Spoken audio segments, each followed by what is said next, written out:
साधा वेळ देत नाहीये, काय नेमकी तुम्ही मागणी केलेली, कुठे तुमचा लॉंग मार्च असणार आहे? आम्ही गेली 3 महिने 26,000 सिडको सोडतधारक यांच्या घरांच्या किमती कमी कराव्यात म्हणून सातत्याने आंदोलनं करतोय.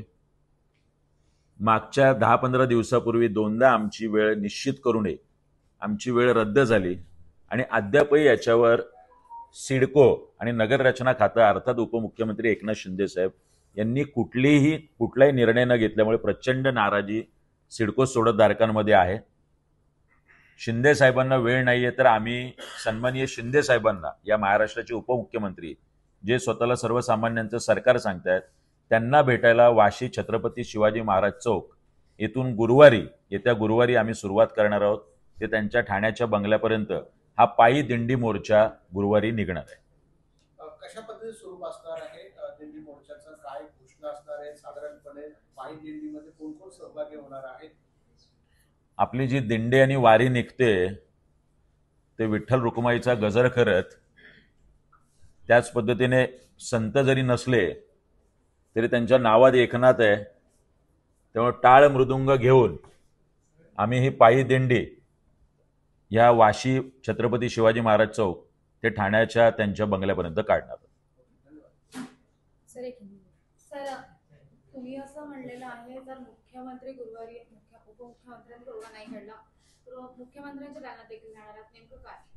नाही, जर गुरुवारी याचा निकाल सन्माननीय शिंदे साहेबांच्या माध्यमातून नाही लागला तर त्याच्या पुढच्या येणाऱ्या सोमवारी किंवा मंगळवारी वर्षा बंगल्यावर सुद्धा धडक द्यायला सिडको सोडतधारक यांनी आता स्वतःची मानसिक तयारी केलेली आहे. तुम्हाला वाटत नाही की तुम्ही जसं म्हणालात 12 नगरसेवक आणि यासाठी त्यांना वेळ आहे, पण सर्वसामान्यांचे विषय सोडवायला त्यांच्याकडे नेमकी एवढी काय वाटते, एवढं फ्रस्ट्रेशन, एवढं सातत्याने 3 महिने आम्ही आंदोलनं करतोय, पत्रकार परिषदा घेतोय, उन्हा तानामध्ये आपले सहकुटुंब सहपरिवार आपल्या लहान मुलांना घेऊन ही सगळी मंडळी, आमच्या माता भगिनी, आमचे सगळे बांधव आंदोलनं करतायत.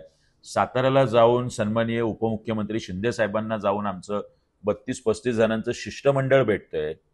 त्यानंतर सुद्धा साधं कन्फर्मेशन अमाऊंटची तारीख वाढवावी म्हणून स्वतः सिडको एमडी प्रयत्न करत नाहीयेत. अनेकांची घरं रद्द झालीत. जर या महाराष्ट्राचे उपमुख्यमंत्री, या महाराष्ट्राचे मुख्यमंत्री जर निर्णयच घेणार नसतील तर ह्या सगळ्या मंडळींमध्ये नैराश्यच येणार. नाहीतर एकदा आम्हाला सांगा की दर कमी होणार नाहीयेत, जी काही इरादा पत्र आली ती जाळून टाकतो आम्ही आणि सांगतो की आता सिडकोची घरं फक्त श्रीमंतांसाठीच असणार आहे. त्यामुळे ही 2 आंदोलनं आम्ही अत्यंत शांततेने करणार आहोत. पोलिसांनी आमची कुठलीही अडवणूक करू नये. कुठल्याही पद्धतीने जर अडवणूक झाली, कायदा सुव्यवस्थेचा प्रश्न निर्माण झाला तर सरळ रास्ता रोको अथवा जेल भरो आंदोलन या माध्यमातून होईल. तुम्हाला वाटत नाही तुम्ही आतापर्यंत खूप मवाळ भूमिका घेतली, म्हणजे असं कधीच आतापर्यंतचं आंदोलन आम्ही पाहिलं, असं कधीच अशी भूमिका एवढी मवाळ नव्हती. इतके दिवस झाले एवढी गाऱ्हाणे मागण्याची पद्धतच नाही मनसेकडे, का असं, म्हणजे नेमकं पुढची? आणि हे सगळे आहे ना, सगळेच आपले जे नोकरदार वर्ग आहे, जो सिडको सोडतधारक आहे, याला घेऊन मी एखादं जर हिंसक आंदोलन केलं, एखादं तोडफोडचं आंदोलन केलं तर मला काही अडचण नाहीये. माझ्या सगळ्या सिडको सोडतधारक जे बिचारे नोकरीला आहेत, जे कुठेतरी सरकारी नोकरीला आहेत, त्यातले अर्धे तर पोलीस आहेत, अर्धे पत्रकार आहेत, अर्धे सर्वसामान्य कोणीतरी आत्ता नोकरीला आयटी बीटीला लागलेले आहेत, ज्याला 5-25 हजार रुपये पगार आहे, रिक्षा चालक आहे, माताडी आहे, यांच्यावर गुन्हे दाखल होतील. जर या सगळ्या मंडळींना मी वेगळ्या पद्धतीने आंदोलन करायला सांगतोय, भूमिका मवाळ नाहीये. भूमिका आम्ही जे आंदोलनाची ती लोकशाही मार्गाने केली, अजून ठोकशाही केलेली नाहीये. लोकशाही मार्गाने जे मार्ग आम्हाला दिलेले आहेत लोकशाहीमध्ये, त्या मार्गातून आम्ही म्हणणं मांडतोय. पण सातत्याने हे म्हणणं मांडून सुद्धा जर होणार नसेल तर आम्ही तुमच्या घरांवरती धडकणार आहोत. आता आम्ही तुमच्या घरात येऊनच राहतो.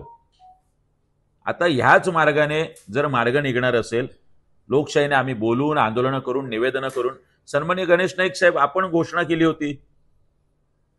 इथे या महाराष्ट्राचे कॅबिनेट मिनिस्टर आहे या नवी मुंबईत, जे सातत्याने प्रत्येक कॅबिनेट बैठकीत बसतात, पण ते उपमुख्यमंत्र्यांना सांगू शकत नाही, मुख्यमंत्र्यांना सांगू शकत नाही.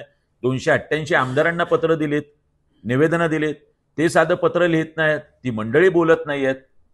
हे सगळं दुःखद आहे की हा सर्वसामान्य सिडको सोडतधारक जो मतदार पण आहे, तो निश्चितपणे याचा विचार करतो. तुम्हाला वाटत नाही हे सोडतधारक आहेत, जे लाभधारक आहेत, त्यांना मनसेकडून खूप अपेक्षा आहेत, पण त्या तुमच्या ह्या कदाचित आक्रमक मनसे आहे म्हणून ते तुमच्या पाठीशी आहेत? आणि आक्रमक मनसे म्हणजे काय, आम्ही सिडको एमडीचं जाऊन डोकं फोडायचं?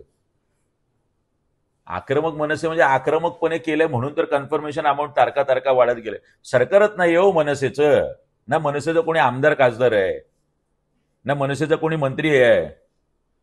आम्ही जर सभागृहातच नाही हो, जिथे निर्णय घेण्याची क्षमता आहे तिथले अधिकारी आमचे नाहीत, ते आमचं ऐकत नाही. तिथे सभागृहामध्ये असणारे आमदार आमचे नाहीत, आम्ही नाही आहोत. आमच्या हातात काय आहे? लोकांसाठी रस्त्यावरती आंदोलनं करणं. अहो, किमान संदीप नाईकांसारखी मी 2 पत्र तर नाही लिहिली, फक्त 1.5 महिना अगोदर 1 पत्र, 1.5 महिन्यानंतर 2 पत्र. साधं रस्त्यावर तरी आलेत का संदीप नाईक इथे या आंदोलकांसाठी?